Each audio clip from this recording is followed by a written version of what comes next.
I always tell people reach out to me when you have questions on something because it's your questions that turn into my tutorials. And this is just another example. I had someone reach out to me and say, Sean, I saw a design on Etsy and it had both an animal print and the image of the Grinch inside text. How would I even do that with the solo? So that's where the inspiration for this tutorial came from.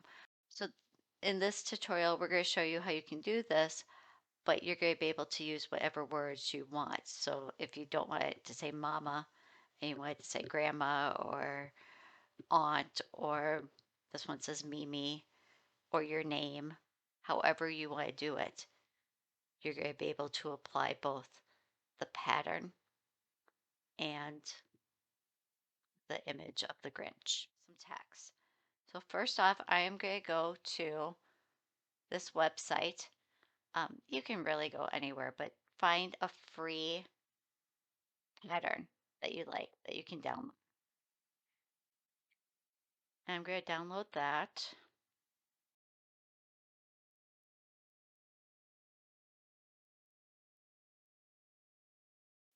Okay, so it looks like it came in a zip folder. So let's unzip that. Extract all. Yep.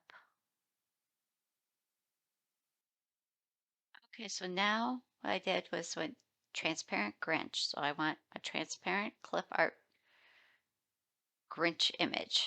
So let's get this one. So let's start by bringing in both our pattern and our Grinch image. So I'm going to go File, and I want to go Place Image. I do not want to hit Import. I'm going to probably show you after I do this project why you don't want to use Import. Okay, so here's the Grinch image. If I go over here to my Layers panel, I can see that this says it's a print then cut, but this is the print only. It doesn't have any sort of boundaries telling it where to cut. That's good. That's what I want for this project. So now let's go Place Image, and I'm going to go grab my leopard print. It comes in really big, but that's okay. I can just click here, and there we go. That's what I wanted. Change the size of that. Okay, so now I have both of these images, and I did both of those by going File, Place Image is how I brought them in. So now I want the Grinch on the front. So I am going to go to Object, Arrange, and bring it to the front. And you can see that's gets it right there where I want it.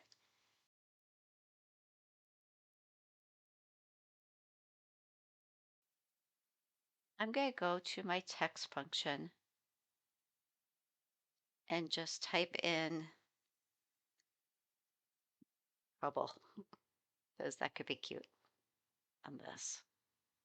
Okay, so now I can size that up. And actually, I want to stretch it. Okay, distort it.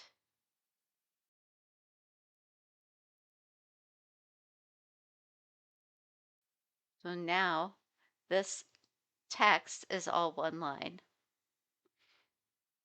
So I can select everything and say Object, Clip Path, Set Clip Path. Okay, so now the next thing I want to do is hit my preview button. With the red line on, I can see what it's going to cut. So it's just going to cut the word trouble. If I want to show just what's going to print, or show the part that's going to print, I can show the printable too. But I'm doing that just to make sure that I have things set right. It's not also going to cut Grinch. Okay, so then I would go to my Create and say, I'm going to do this as a print then cut. And if I print that, Now it's telling me some of my registration marks are outside the boundaries. So I did that on purpose because I wanted to show you how to see that. So these are the registration marks.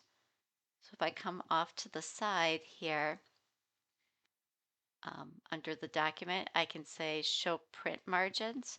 So there are the print margins. So you can see I need to rotate this in order to get the whole thing in the print margin. So now I can do that. So now my registration mark is still outside. So maybe I'll just resize that a little bit.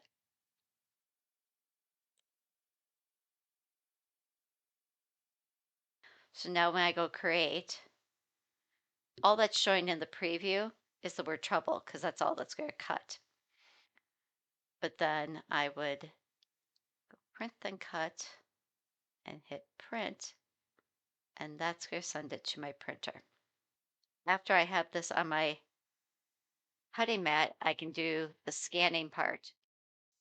Now you can see that I have the printed paper on my cutting mat, and I've positioned the blade housing so it's just over the lower right corner registration mark.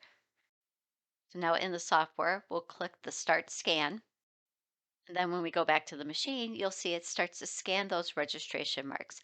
This is how it knows where to cut because it's going to scan those registration marks to locate the cut pieces. And now it's just cutting out the letters.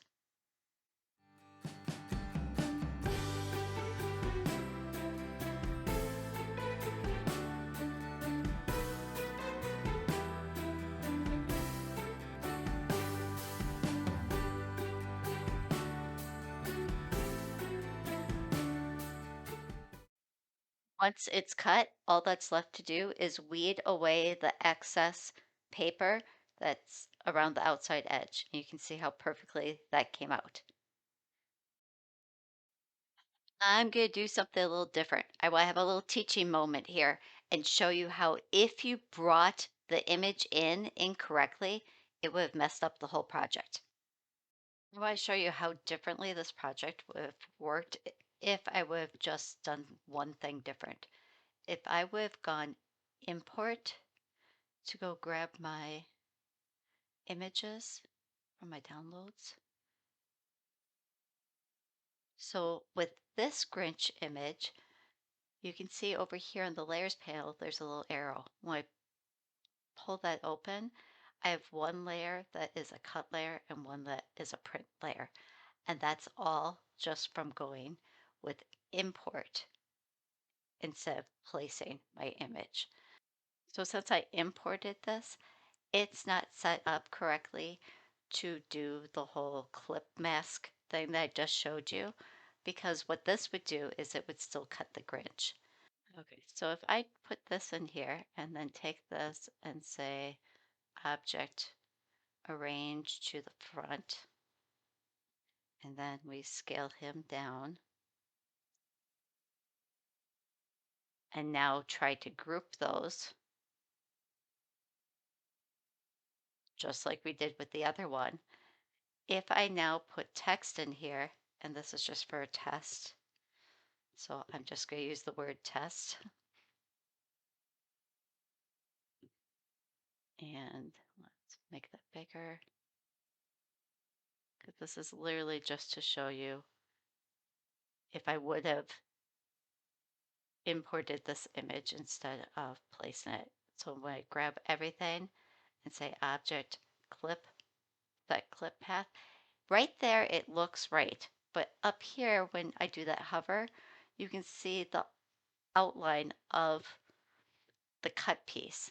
And also when I go up here and hit the preview, you see the red for the outline of the cut piece.